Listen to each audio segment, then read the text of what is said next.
David Liu 30s impeccably dressed CEO, sits behind a mahogany desk, confidently reviewing acquisition papers worth $500 million. David, into phone smugly, tell the Peterson Group their little company will be mine by noon.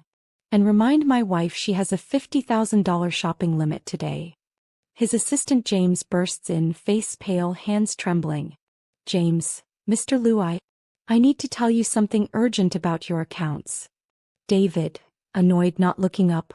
What now, James? Can't you see I'm closing the biggest deal of my career? James, voice cracking. Sir, your wife, she withdrew everything. Every single account. The acquisition funds, the emergency reserves, even your mother's medical fund. She left this morning with $847 million. David's pen freezes mid-signature. His face drains of color. David, whisper. That's impossible. Freeze her cards. Now. James, barely audible. Sir, she took every penny this morning. You're broke. The acquisition papers slip from David's hands, fluttering to the floor as his entire world crumbles in 3 seconds. The silence that follows is deafening. David stares at James as if he's speaking a foreign language, his mind struggling to process the impossible. 8 years of building Liu Corporation, 5 years of marriage to Sophia Chin, and it's all gone in one morning. Call the bank, David says, his voice mechanical. There has to be a mistake. James shifts uncomfortably. I already did, sir. 5 different banks. She had power of attorney on all accounts, signed by you last year for the European expansion. He pauses, swallowing hard. She also liquidated your stock portfolio, cashed out your retirement funds, and she used the company's line of credit as collateral for a loan she never intended to repay. David's hands begin to shake. Last year, when Sophia suggested she help manage their finances while he focused on the Peterson acquisition.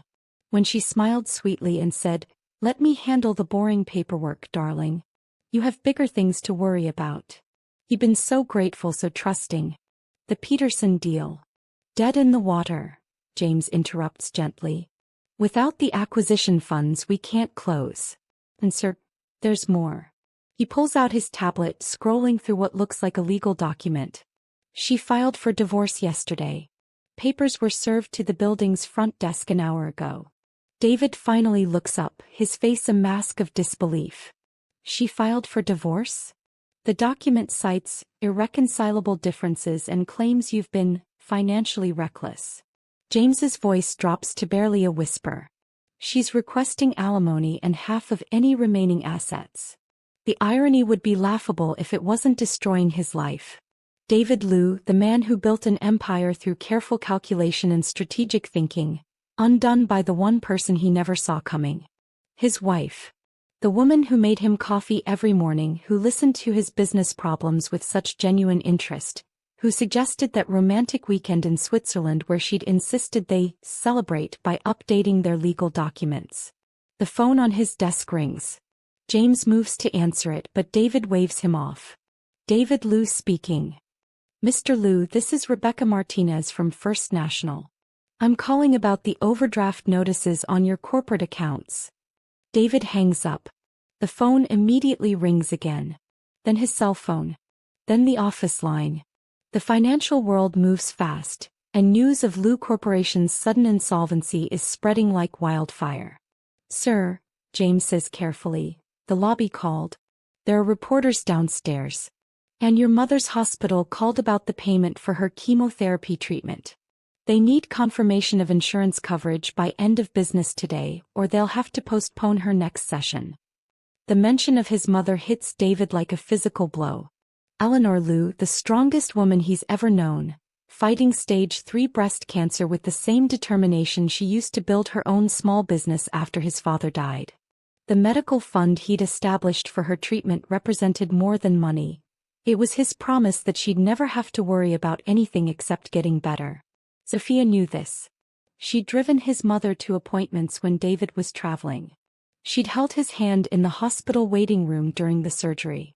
She'd cried with him when they got the diagnosis. How? David asks, his voice barely audible. How did I not see this coming? James hesitates before responding. Sir, if I may. Mrs. Liu has been asking very specific questions about the business for months. About account structures, about your power of attorney arrangements, about the Peterson acquisition timeline. I thought she was just interested. Supportive. You thought she was being a good wife. David's laugh is bitter. We all did. Standing up slowly, David walks to the floor-to-ceiling windows that overlook downtown Chicago. 43 floors below, life continues normally. People walking to lunch meetings, unaware that David Liu, the man featured on the cover of Business Weekly just last month as Chicago's most promising young CEO, is watching his empire crumble in real time. His reflection in the glass shows a stranger. Gone is the confident businessman who walked into this office this morning. In his place stands a man who's just learned that his entire life was built on a foundation of lies. James, he says without turning around, cancel all my meetings. And get me everything you can find about my wife's activities over the past 6 months. Bank records, travel schedules, phone logs, everything. Sir, some of that might require. I don't care what it requires. David turns and James takes a step back at the cold fury in his boss's eyes. If Sophia Chin thinks she can destroy me and walk away, she's about to learn that she married the wrong man. The papers scattered on the floor tell the story of the morning's destruction, but David's expression promises that this story is far from over. David's fingers hover over his phone, debating whether to call Sophia directly. What would he even say? Hey honey, interesting morning you've had? Instead he dials his personal banker first, clinging to the desperate hope that James got something wrong. Mr. Liu, comes the banker's uncomfortable voice, I was just about to call you. We need to discuss the unusual activity on your accounts. Define unusual, David says, though he already knows.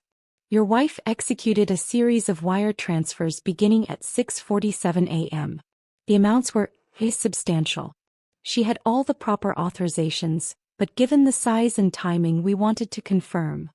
David hangs up and immediately calls Sophia's cell. He goes straight to voicemail. Her voice, warm and familiar, cheerfully instructs him to leave a message. The same voice that whispered, I love you, 3 nights ago while they planned their upcoming anniversary trip to Tuscany. James, pull up our home security footage from this morning. James's fingers fly across his tablet. Sir, there's something you should see first. He hands David the device, showing bank transaction logs. These transfers, they weren't random. Look at the timestamps. David studies the screen. 6:47 a.m. $250 million to an offshore account in the Cayman Islands. 6:52 a.m. $180 million to a Swiss bank. 6:58 a.m. $200 million to an account in Singapore. Each transfer executed with surgical precision, exactly 5 minutes apart. She had this mapped out to the minute, David breathes. This wasn't impulsive. This was military-grade planning. The security footage loads, showing their penthouse's main entrance. At 6:30 a.m., Sophia appears on camera, dressed in the same blue dress she wore to bed last night. She's carrying a small overnight bag and moves with purpose, not panic. No tearful goodbye, no hesitation. She pauses at the door, looks directly into the camera and mouths 2 words, thank you. Then she's gone. Sir, James says quietly, there's more. I pulled her credit card activity from the past week. She's been staying at the Ritz-Carlton downtown for 3 days. That's impossible. She was home every night.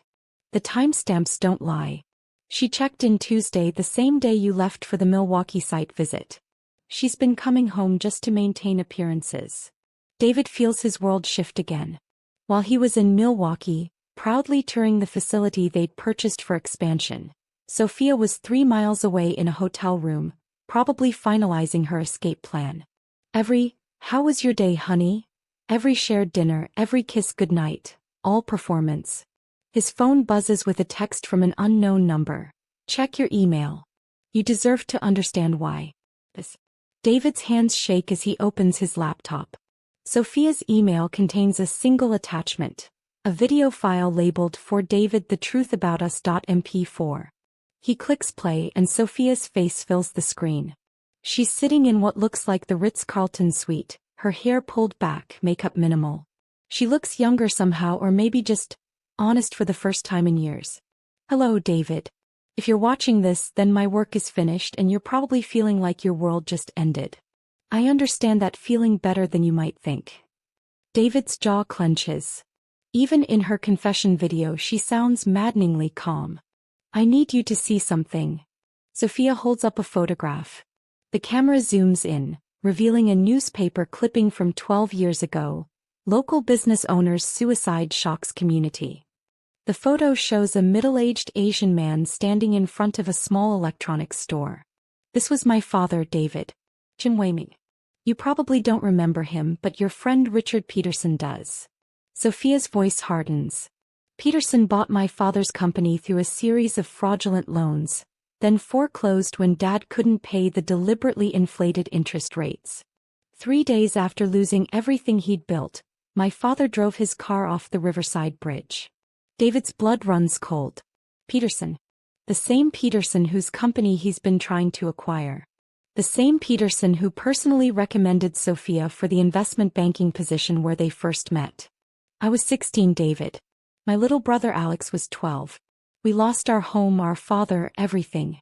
I swore I'd make Peterson pay for what he did to my family. Sophia's eyes fill with tears, but her voice remains steady. I spent 8 years building the skills I'd need. Harvard MBA investment banking, learning every trick of corporate finance. And then I needed someone close to Peterson, someone with enough money and influence to get me access to his world. The video pauses as Sophia takes a breath. When she continues, her expression is almost apologetic. You were perfect, David. Young, successful, ambitious, and completely naive about how easily trust can be weaponized. I researched you for 6 months before we accidentally met at that charity gala. Your favorite coffee shop, your workout schedule, your mother's birthday. I knew everything about you before you knew my name. David remembers that night. How natural their conversation had felt, how she'd laughed at all his jokes, how she'd seemed genuinely interested in his business philosophies. Even their first kiss on the terrace overlooking the lake had felt like destiny. But here's what I didn't plan for, Sophia continues, and for the first time her composure cracks slightly. I didn't plan to actually like you. I didn't plan for your mother to treat me like the daughter she never had. I didn't plan for you to hold me while I cried about my father, not knowing you were comforting me about the very pain I was using to justify destroying you. The video ends abruptly, but a second file appears in David's email. This one is labeled Peterson_evidence.zip and contains what looks like financial documents, recorded phone calls, and transaction records spanning 20 years. David opens the first document and his hands begin to tremble. It's a detailed breakdown of Peterson's business practices. Dozens of small companies bankrupted through predatory lending, families destroyed, lives ruined. The Chin family was just one of many. And tomorrow, Peterson was supposed to hand over his company to David in the biggest acquisition of Lu Corporation's history. The acquisition that was supposed to make David one of the youngest billionaires in Chicago. The acquisition that will now never happen, because the money is gone, and Peterson's real enemy has been living in David's house for 5 years, planning her revenge with perfect, patient precision. 3 days pass in a blur of lawyers, phone calls, and devastating revelations. David hasn't slept, hasn't eaten anything substantial, and has worn the same clothes since Monday morning. James has become his lifeline, fielding calls from creditors while David pieces together the elaborate web Sophia spent years weaving. The Peterson evidence files reveal a pattern of calculated destruction spanning 2 decades. David recognizes some of the victim companies, businesses that mysteriously folded just as they were gaining traction, families that lost everything overnight. The documentation is meticulous, almost obsessive. Sophia had been building a case against Peterson long before she ever met David. Sir, James says, entering with yet another stack of papers, your mother called again. The hospital needs payment confirmation by tomorrow, or they'll have to postpone her chemotherapy indefinitely. David closes his eyes. Eleanor Liu is the strongest person he knows, but cancer doesn't care about strength. Without treatment she has maybe 6 months. With it she could have years. The irony burns, he could have paid for 1,000 cancer treatments last week. Now he can barely afford the gas to drive to the hospital. What about the emergency fund I set up in her name? Sophia had co-signatory access, James says quietly. She cleaned that out too. David's phone buzzes. A text from the same unknown number. Millennium Park, Crown Fountain, 2 p.m. Come alone if you want answers. He should ignore it. Should focus on salvaging what's left of his company, on finding a way to pay for his mother's treatment. But the need to understand, to look Sophia in the eye and ask why, burns stronger than logic. At 1:55 p.m., David stands near Crown Fountain, watching families enjoy the unusually warm October afternoon. Children splash in the shallow water while parents take photos, everyone blissfully unaware that his life exploded 3 days ago. Sophia appears at exactly 2 p.m., emerging from behind the fountain like a ghost materializing from memory. She's wearing jeans and a simple sweater, clothes he's never seen before. Her hair is shorter, darker. Even her posture is different, more guarded. You came, she says, stopping 10 feet away. Did you expect me not to? I wasn't sure. Sophia glances around nervously. David, there are things you need to know. I know about your father. David's voice is flat, emotionless. I know about Peterson. I know our entire marriage was a lie designed to position you for revenge. Sophia flinches as if he'd slapped her. It wasn't supposed to be like this. Like what? Successful? David laughs bitterly. Because from where I'm standing your plan worked perfectly. You destroyed me, got access to Peterson through my business connections, and walked away with enough money to disappear forever. You don't understand. Then explain it to me. David's control finally cracks. Explain how you could hold my mother's hand during chemotherapy while planning to steal the money for her treatment. Explain how you could let me fall in love with you while calculating exactly how much that love was worth. Tears stream down Sophia's face, but she doesn't back down. Because Peterson killed my father, David. He destroyed my family and the law did nothing. The police did nothing. He just moved on to the next victim while my brother and I lived in foster care. So you decided to destroy an innocent family to get to him? You were never supposed to be innocent. Sophia shouts, then immediately looks around to make sure no one overheard.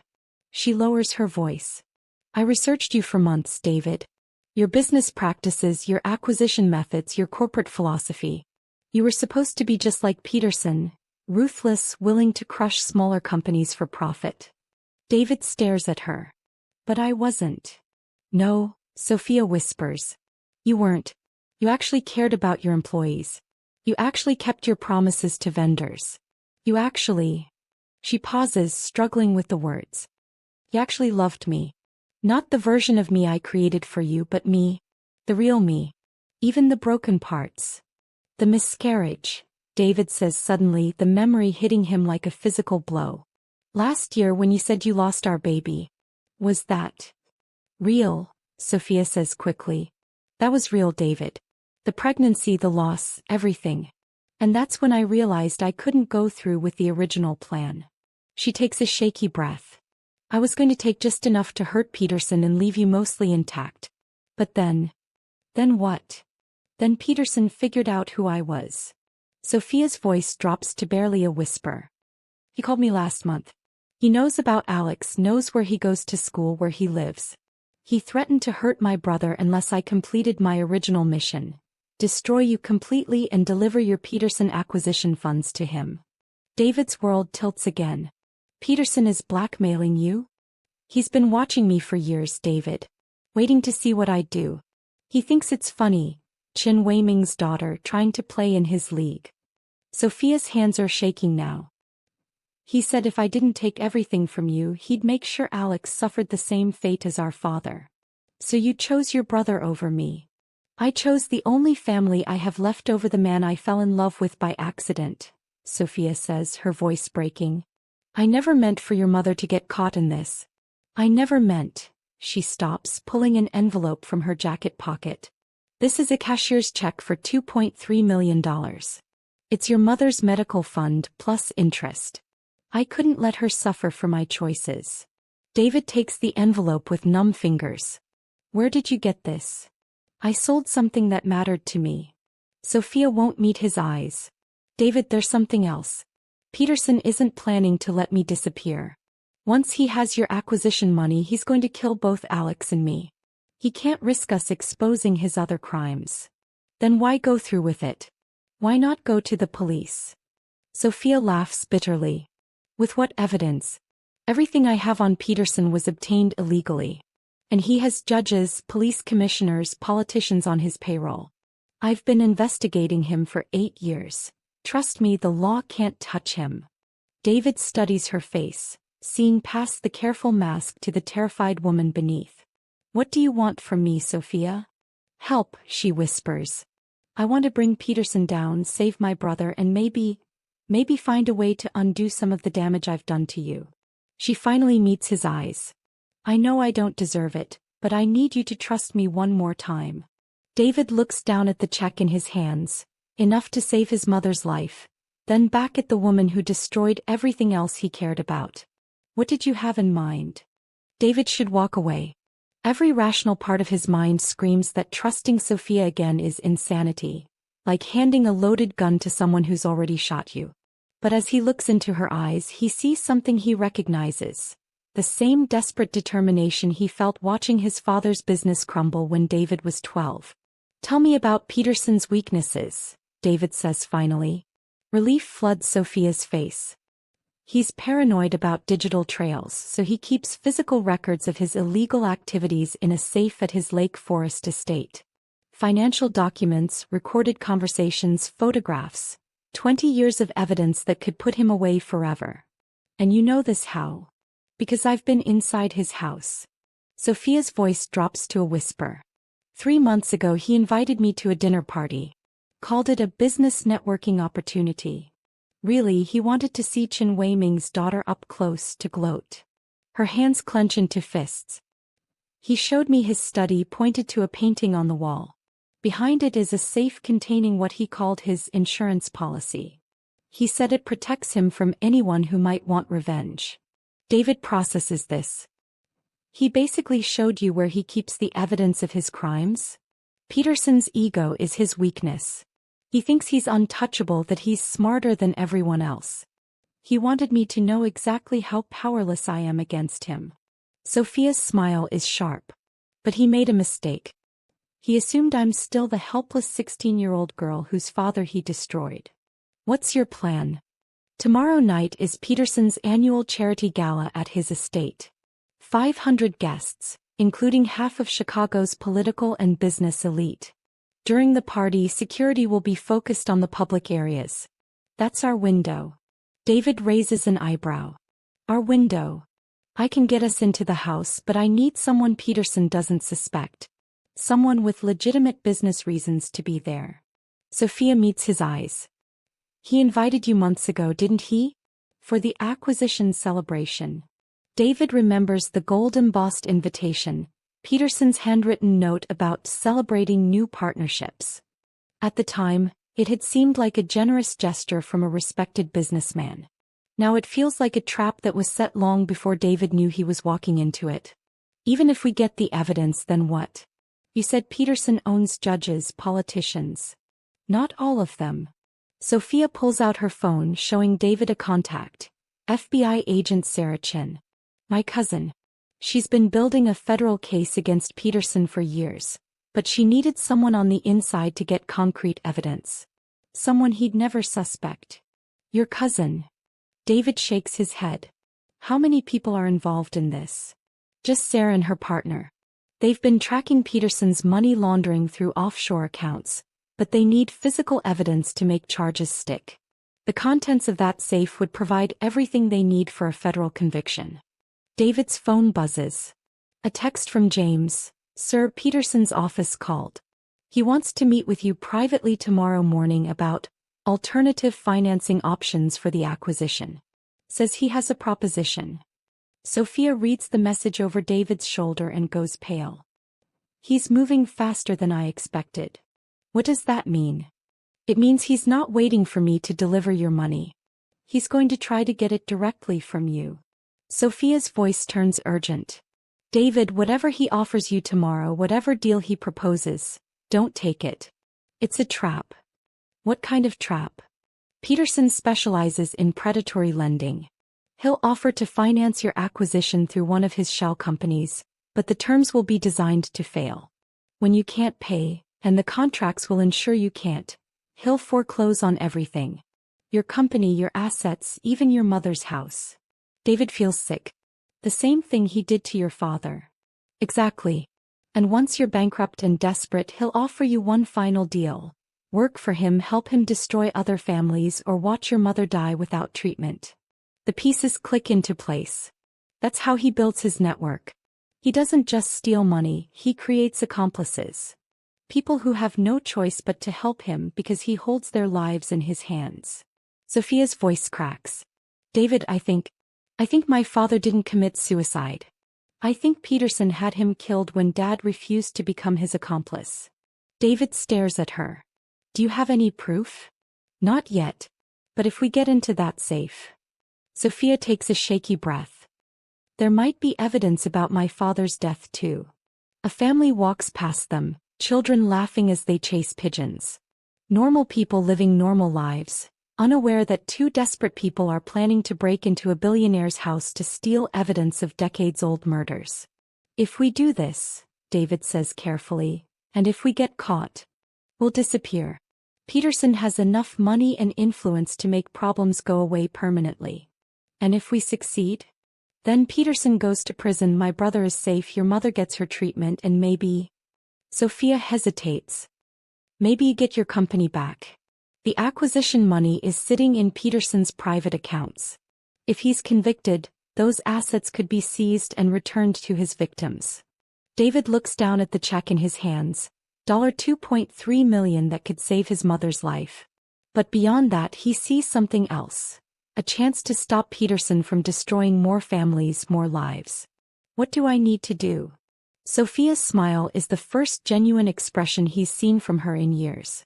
Tomorrow morning when Peterson makes his offer, you're going to say yes. And then tomorrow night we're going to make sure it's the last deal he ever makes. The next morning, David sits in Peterson's private office, a room that screams old money and older power. Persian rugs worth more than most people's cars cover mahogany floors, while oil paintings of stern-faced men line the walls. Probably Peterson's ancestors, David thinks, though given what he now knows about the man, they're more likely portraits of his victims. Richard Peterson himself is everything Sophia described. Silver-haired, expensively dressed, with the kind of smile that never reaches his eyes. He's in his mid-50s but moves with the confidence of someone who's never faced real consequences for his actions. David, Peterson says, extending a hand that David reluctantly shakes. I was so sorry to hear about your recent financial difficulties. These things happen in business, you understand. Market volatility, unexpected personal expenses. The casual mention of personal expenses makes David's skin crawl. Peterson knows exactly why David's accounts were emptied, because he orchestrated it. I appreciate you seeing me on short notice, David says, playing his part. I'm hoping we can still find a way to move forward with the acquisition. Peterson's smile widens. Straight to business. I admire that. He walks to a side table and pours 2 glasses of what looks like expensive whiskey. Of course, given your current circumstances, the original terms would need some adjustment. David accepts the glass but doesn't drink. What kind of adjustment? Well, you no longer have the liquid capital for a direct purchase. But I'm a reasonable man and I believe in second chances. Peterson settles into his chair like a predator getting comfortable. I'm prepared to offer you a financing arrangement. Very generous terms. You could acquire my company with virtually no money down. And the catch? Peterson chuckles. So cynical. There's no catch, David. Just business. He slides a thick folder across the desk. A partnership agreement. You get my company, I get a percentage of your future profits. Think of me as a silent investor in your continued success. David opens the folder, scanning the documents. The terms look almost too good to be true, which means they definitely are. No money down, minimal monthly payments for the first year, and Peterson would own only 30% of the combined companies. This seems very generous, David says carefully. I like you, David. Always have. You remind me of myself at your age. Ambitious, hungry, willing to do what it takes to succeed. Peterson leans forward. Besides, I have a personal interest in seeing you recover from this setback. Personal interest? Your wife. Peterson's voice turns cold. Sophia Chen. Beautiful woman. Brilliant. It's such a shame when talented people make poor choices.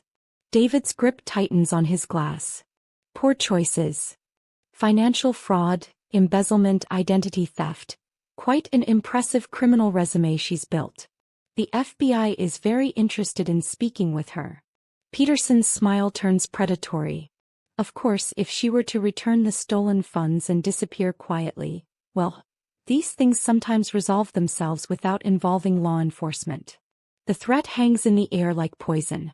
Peterson is offering David a choice. Sign the contract and help him destroy Sophia, or lose everything and watch his wife go to prison. I need time to review these documents, David says. Of course. Take all the time you need. Peterson stands, walking to the window that overlooks Lake Michigan. By the way, how is your mother's treatment progressing? Cancer is such a terrible disease. So expensive to treat properly. David's blood runs cold. Peterson knows about his mother's condition, knows about the medical expenses that are bleeding David dry. The message is clear. Play along or watch his mother die. She's responding well to treatment. David manages. Excellent. Modern medicine is remarkable, isn't it? Of course, it only works if patients can afford it. Peterson turns back to David. I do hope her treatment continues without interruption. David stands, tucking the folder under his arm. I'll have my lawyers review this and get back to you. Wonderful. Oh, and David. Peterson's voice stops him at the door. I'm hosting a small gathering tomorrow evening. Nothing formal, just some friends celebrating successful business partnerships. I'd love for you to attend. I'm not sure I'll be in a celebrating mood. Peterson's laugh is genuinely amused. Trust me, you will be. Bring your answer to my proposal. I have a feeling tomorrow night will be very illuminating for both of us. Outside Peterson's building, David calls Sophia from his car. How did it go? She asks immediately. He offered me exactly what you predicted. Predatory loan disguised as a partnership, threats against you and my mother, the whole package. David starts his engine. And he invited me to tomorrow night's party. He knows we're planning something. That's impossible. We've been careful. Sophia, he knows about my mother's cancer. He knows about the FBI investigation. He's always 3 steps ahead because this is what he does. David pulls into traffic. Maybe we should call your cousin, let the FBI handle this. With what evidence? He hasn't actually committed any crimes yet.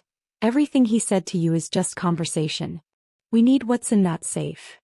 David is quiet for a moment, thinking about Peterson's confidence, his casual threats, the way he smiled when mentioning Sophia's name. There's something else, David says finally. I think Peterson wants us to try to break into his safe. What do you mean? Think about it. He shows you the safe months ago, then invites me to a party the day after offering me a deal I can't accept. He's not trying to stop us, he's orchestrating this. David's voice turns grim. I think tomorrow night is meant to be our last night alive. The line goes quiet. Then Sophia's voice, barely a whisper. Then we better make sure we're the ones who survive it. That evening, David meets Sophia at a 24-hour diner on the outskirts of the city, neutral ground where Peterson's influence can't reach. She's already there when he arrives, hunched over a cup of coffee that's probably gone cold, studying blueprints spread across the worn Formica table. Peterson's estate layout, she explains as David slides into the booth opposite her. I've been mapping it for months. The safe is in his private study on the 2nd floor, East Wing. During parties, that entire section is supposed to be off-limits to guests. David examines the blueprints. The estate is massive. 23 rooms, 4 wings, enough hiding places for an army. How do we get past security? That's the genius of hiding in plain sight. With 500 guests, security focuses on keeping people out, not tracking who's already inside. Sophia points to a staircase. Service entrance through the kitchen. Staff will be too busy to notice 2 more people in formal wear. And if we're caught? Sophia meets his eyes. We won't be. Because if Peterson wanted us dead, we'd already be dead. He wants something from us first. Like what? I think he wants to watch us fail. To see Chen Weiming's daughter realize she's as powerless as her father was. Sophia's voice hardens. Peterson doesn't just destroy people financially, he destroys them psychologically. He wants me to know I never had a chance. David's phone buzzes with a text from James. Sir, your mother wants to see you. She says it's urgent. 20 minutes later, David stands in his mother's hospital room, holding her frail hand while she grips it with surprising strength. Eleanor Liu looks smaller than he remembers, but her eyes still hold the fierce intelligence that built a successful business from nothing. You look terrible, she says bluntly. Thanks, Mom. Always know how to make me feel better. Don't be smart with me. I know what's happening with your company, with your wife, with everything. Eleanor's grip tightens. That Peterson man called me today. David's blood freezes. He what? Wanted to discuss alternative payment arrangements for my treatment. Very generous of him, considering we've never met. Eleanor's voice drips with sarcasm. He suggested you and I might want to reconsider our position regarding certain business opportunities. Mom, I'm going to fix this. By breaking into his house tomorrow night? Eleanor cuts him off. David stares at her in shock. Did you think I raised an idiot? Your wife, ex-wife, whatever she is now, came to see me this morning. Told me everything. Sophia was here? Crying like a broken-hearted child, apologizing for destroying our family, begging me to talk you out of this suicide mission. Eleanor shifts in her hospital bed, wincing slightly. I told her she was 20 years too late to tell me how to protect my son. David doesn't know what to say. The idea of Sophia crying, of her caring enough about his mother to risk exposure by coming here, conflicts with everything he thought he knew about her motivations. What else did she tell you?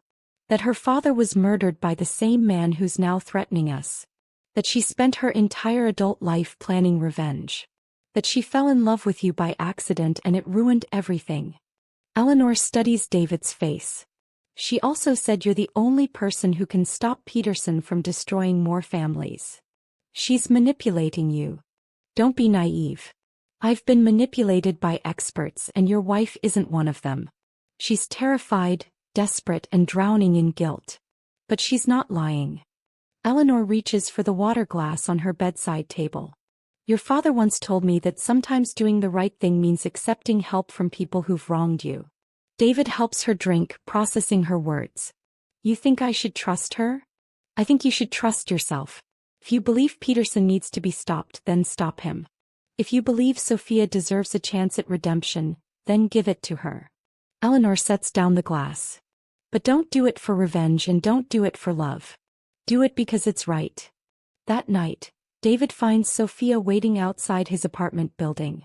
She's sitting on the front steps like a lost child, arms wrapped around her knees. Your mother hates me, she says without looking up. She's hurt. We all are. I visited your father's grave today, Sophia continues quietly. I wanted to see what kind of man raised someone like you. The headstone said, beloved husband and father, who taught us that integrity matters more than success. David sits beside her on the cold concrete steps. He would have liked you. The real you, not the version you created to manipulate me. How can you say that after everything I've done? Because underneath all the lies and manipulation, I still see the woman who held my hand in the hospital when my mother was diagnosed.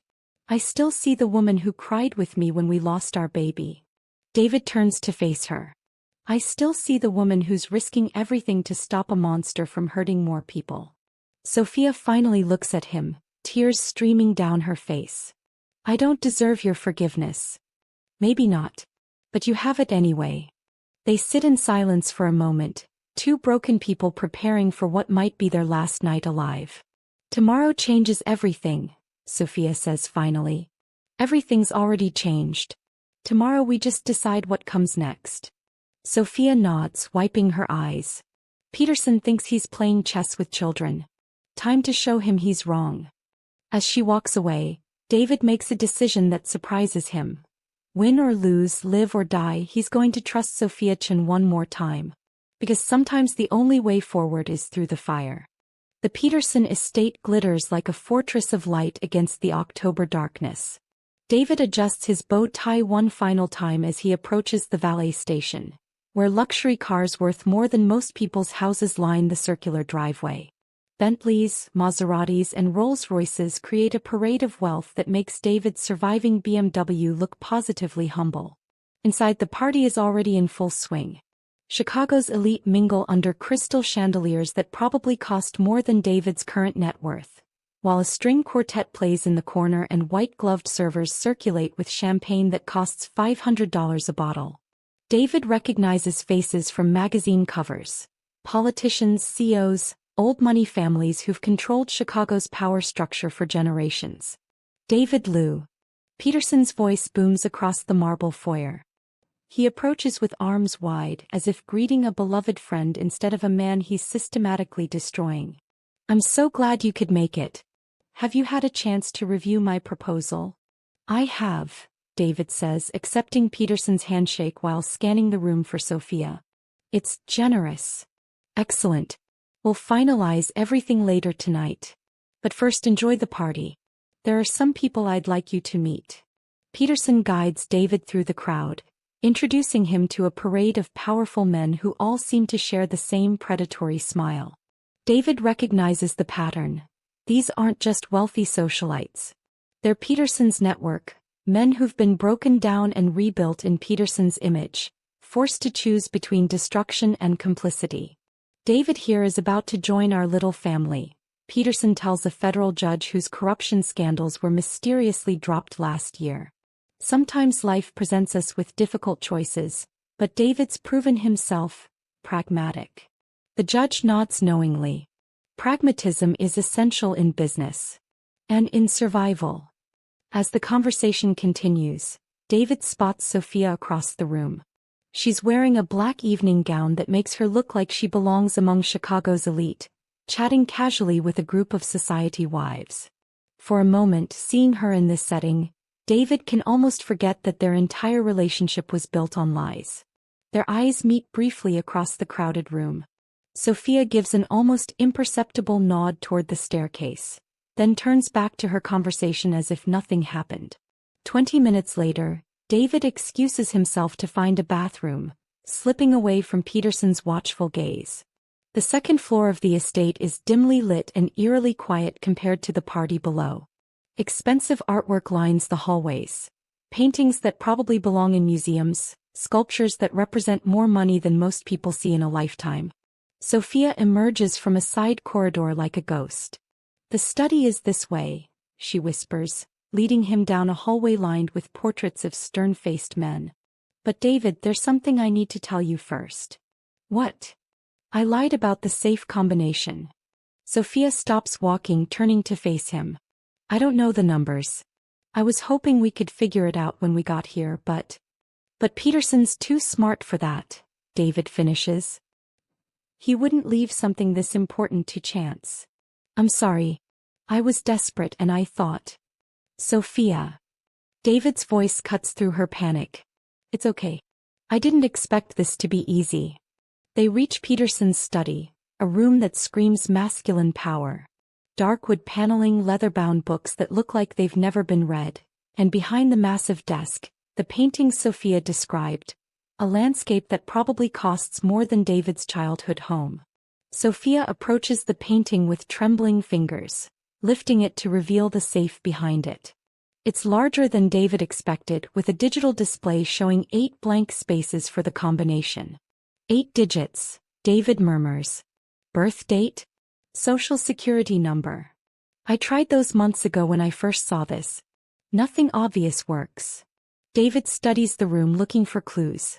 On Peterson's desk he notices a small framed photograph. Not the usual family portrait, but a picture of a young Peterson standing in front of a building with a sign that reads, Chin Electronics. Sophia, David says quietly, what was the date your father's business was foreclosed? Sophia goes pale. October 15, 1998. But that's 10151998. David inputs the numbers into the safe. The display flashes red, then green, and the heavy door swings open with a soft click. Inside they find exactly what Sophia described: manila folders thick with documents, USB drives, photographs, and recording devices. 20 years of evidence organized with obsessive precision. But what catches David's attention is a leather journal sitting on top of everything else. He opens it to the first page and feels his blood turn to ice. In Peterson's careful handwriting, Insurance Policy Chen Wei-ming, October 18, 1998, permanent solution implemented. Oh my God, Sophia breathes, reading over his shoulder. David, this is proof that your father was murdered. David flips through more pages, finding similar entries for dozens of other problems Peterson has solved over the years. Sophia, there are at least 30 people listed here. 30 families he's destroyed, and some of them are dead. Sophia finishes, her voice barely a whisper. A slow clap echoes from the doorway. They turn to find Peterson standing there, flanked by two men in expensive suits who are obviously not party guests. Bravo, Peterson says, stepping into the room. Truly impressive detective work. I especially enjoyed the combination. A nice touch using Chen's foreclosure date. Very poetic. David realizes with growing horror that Peterson wanted them to find this. All of it, the safe, the combination, the evidence, it was all part of the trap. You see, Peterson continues, I've been planning this moment for quite some time. The question is, what should I do with two people who know far too much about my business operations? The men beside Peterson move closer, and David notices the bulges under their jackets. This isn't just a confrontation, it's an execution. But first, Peterson says with his trademark smile, I think you both deserve to understand exactly how this story ends. The beauty of power, Peterson says, settling into his leather chair as his men position themselves to block the exit, is that it allows you to write history. And tonight, I'm going to write the final chapter of a story that began 24 years ago. David's mind races, calculating distances to windows, doorways, anything that might offer escape. But they're on the second floor and Peterson's men look like they know their business. You want to know the truth about your father, Sophia? Peterson opens the leather journal, flipping to a page near the beginning. Chen Wei-ming wasn't just a failed businessman. He was a witness. Sophia's face goes white. What do you mean? In 1998, your father discovered that I was using his electronics store as a front for money laundering. Drug money specifically. Millions of dollars flowing through his books without his knowledge. Peterson's voice takes on an almost professorial tone. When he found out, he threatened to go to the FBI. So you killed him, David says. I gave him a choice. Same choice I give everyone. Work with me or disappear. Your father chose poorly. Peterson closes the journal. The car accident was very convincing, though. Even the police believed he committed suicide rather than face bankruptcy. Sophia staggers backward, gripping the edge of Peterson's desk for support. You murdered my father because he was honest? I eliminated a threat to my business operations. Nothing personal. Peterson's casual tone makes it even more chilling. Of course, that left two witnesses, his children. But you were so young, so traumatized. I figured you'd never remember the details of that last conversation you overheard. David's blood freezes. She was there. Hidden in the store's back room while Daddy and I discussed his future. Or lack thereof. Peterson looks at Sophia with genuine curiosity. Tell me, dear, when did you remember? When did the pieces finally click into place? Sophia's voice is barely a whisper. 3 years ago. I was in therapy dealing with with losing our baby. The therapist used hypnosis to help me process childhood trauma, and suddenly I could hear your voice again. Threatening my father. Laughing when he begged you to leave his family alone. Ah, therapy. Modern psychology is fascinating, isn't it?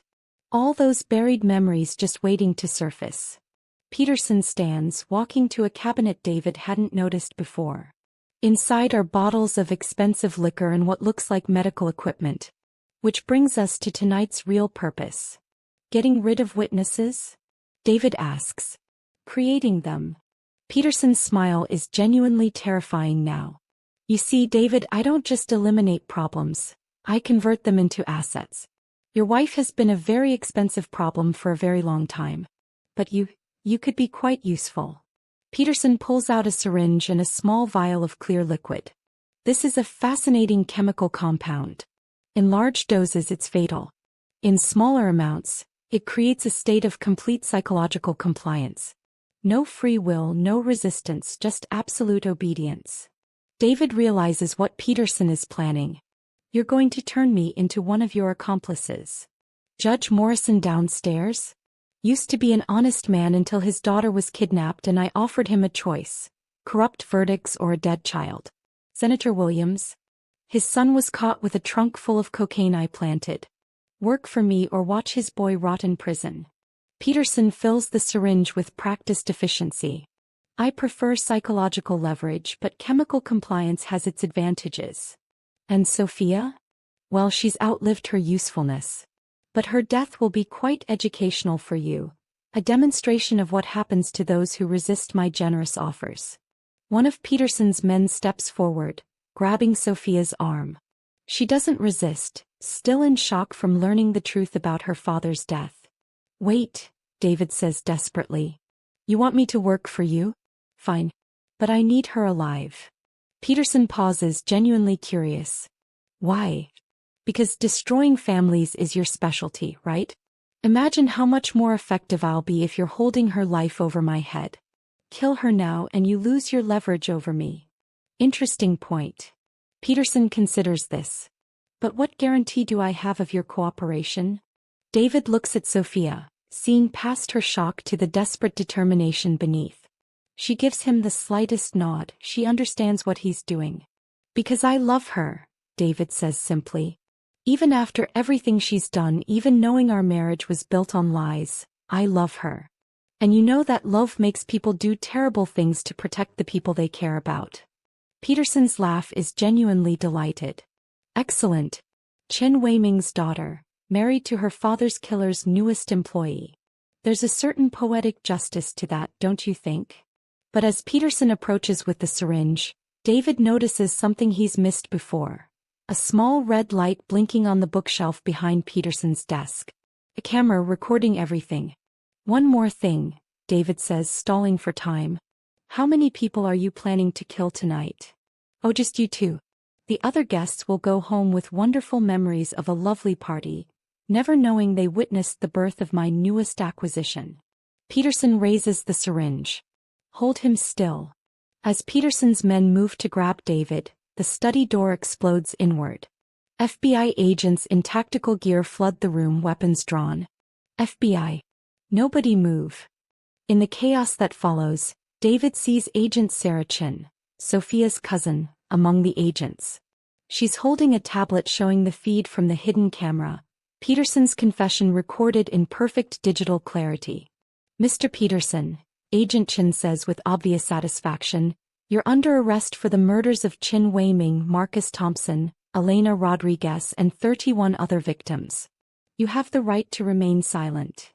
As handcuffs click around Peterson's wrists, he looks at Sophia with something approaching respect. The camera. You planted it months ago, didn't you? Sophia finally finds her voice. During that dinner party. While you were showing me your safe, I was installing surveillance equipment.